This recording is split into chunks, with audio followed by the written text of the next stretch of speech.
Assalamualaikum warahmatullahi wabarakatuh. Perkenalkan saya Nurul Layatul Fitri dengan nomor induk mahasiswa 211310. Jadi, video kali ini untuk memenuhi tugas akhir semester mata kuliah Komunikasi Bisnis dengan dosen pengampu Muhammad Teguh Setiadi SEMM CTMP CMC. Jadi, video ini akan membahas materi-materi yang telah dipelajari selama mata kuliah komunikasi bisnis dari pertemuan 1 hingga ke pertemuan 16. Jadi langsung saja, di sini pengertian komunikasi bisnis menurut Rosenbelt adalah suatu tindakan pertukaran informasi, ide, opini, instruksi, dan sebagainya yang dikemukakan baik secara personal maupun non-personal melalui simbol dan tanda guna mencapai tujuan perusahaan. Nah, dari itu ada tujuan komunikasi bisnis nih menurut James G. Floyd, Jerry, Al Windsor, dan B. Curtis. Yang pertama yaitu menyelesaikan masalah dan membuat keputusan, dan yang kedua mengevaluasi perilaku. Dari tujuan tentunya ada fungsi dong. Fungsi komunikasi bisnis. Yang pertama, memberi informasi. Informasi sangat penting dan diperlukan pimpinan dan anggota organisasi untuk menyelesaikan setiap tugas mereka. Informasi itu juga dimanfaatkan sebagai usaha nih, organisasi untuk mencapai tujuan. Dan yang kedua, pengendalian atau regulatory. Komunikasi bisnis mempunyai fungsi untuk mengatur dan mengendalikan organisasi tentunya. Komunikasi bisnis ini bisa dalam bentuk prosedur, perintah, peraturan, dan laporan. Dan yang ketiga, memberi persuasif. Dengan komunikasi, maka menjadikan mudah untuk mengajak, mengikuti atau melaksanakan ide atau gagasan atau tugas persuasi yang diberikan pada pihak lain supaya apa yang diberikan bisa dipahami dengan baik. Hal ini biasa dijalankan terutama ketika berhubungan dengan penegasan konfirmasi pesanan pelanggan. Yang keempat, integratif.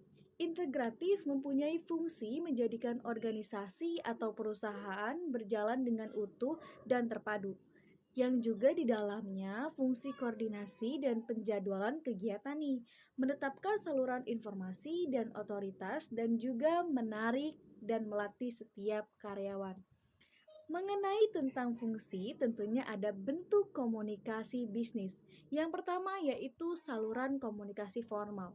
Seperti yang kita tahu nih, komunikasi formal yaitu komunikasi yang dijalankan dengan atasan dan atasan. Dan biasanya bahasa yang digunakan pun bahasa bahasa baku. Dan yang kedua adalah saluran komunikasi informasi. Maksudnya, komunikasi bisa menjadikan informasi dari suatu pesan yang disampaikan tersebut.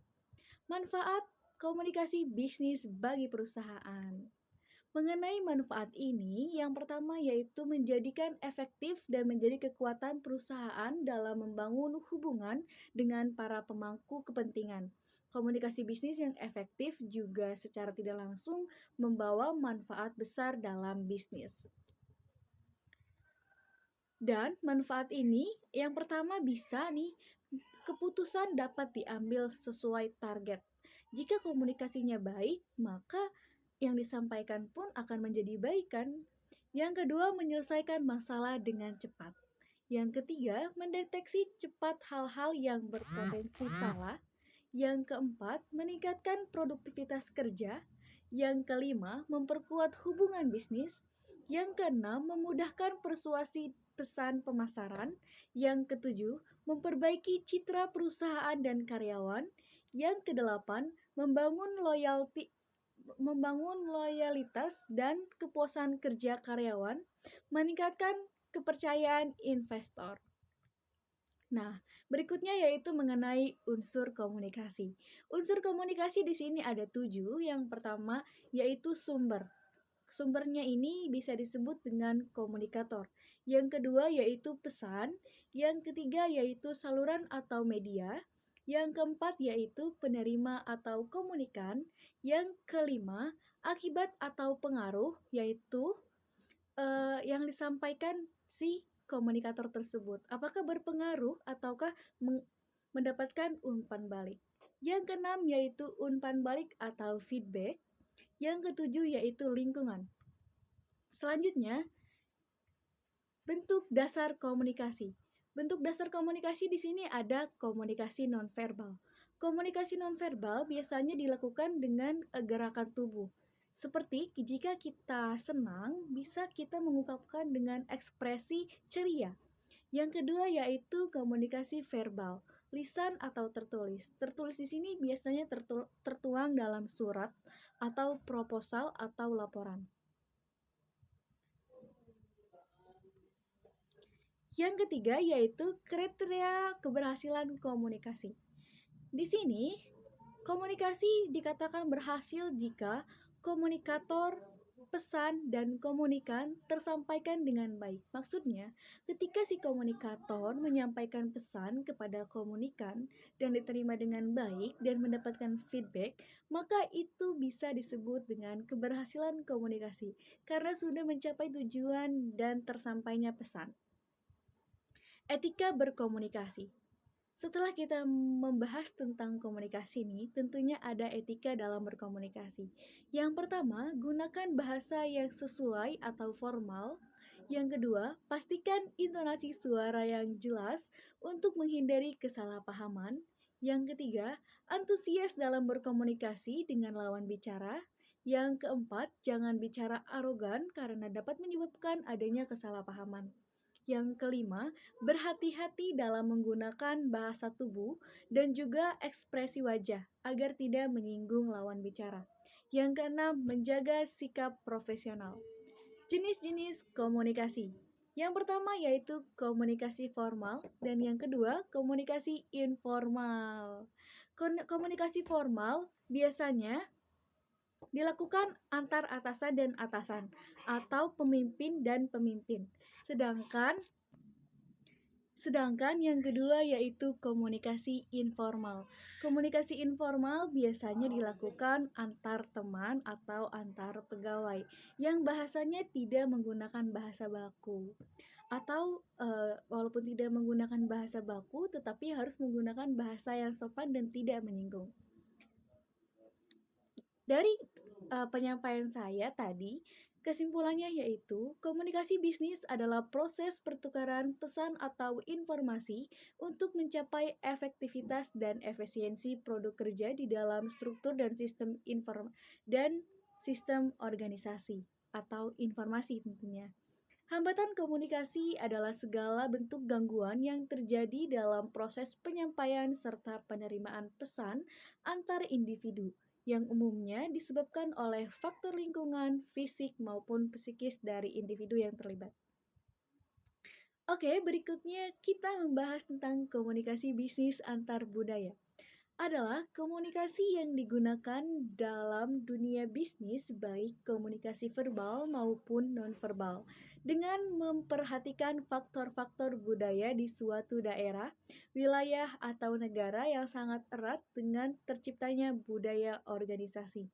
Alasan pentingnya mempelajari komunikasi antar budaya ini adalah agar mampu menghadapi keberagaman yang ada, baik dalam lingkungan individu, kelompok, maupun masyarakat global, serta meminimalisir konflik atau kesalahpahaman.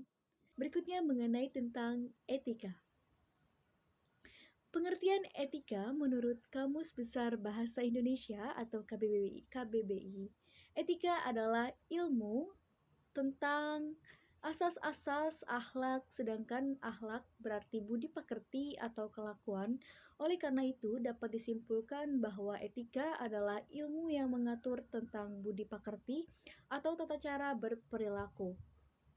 Teknologi adalah ilmu pengetahuan yang mempelajari tentang keterampilan dalam menciptakan alat untuk membantu menyelesaikan berbagai permasalahan dan pekerjaan sehari-hari.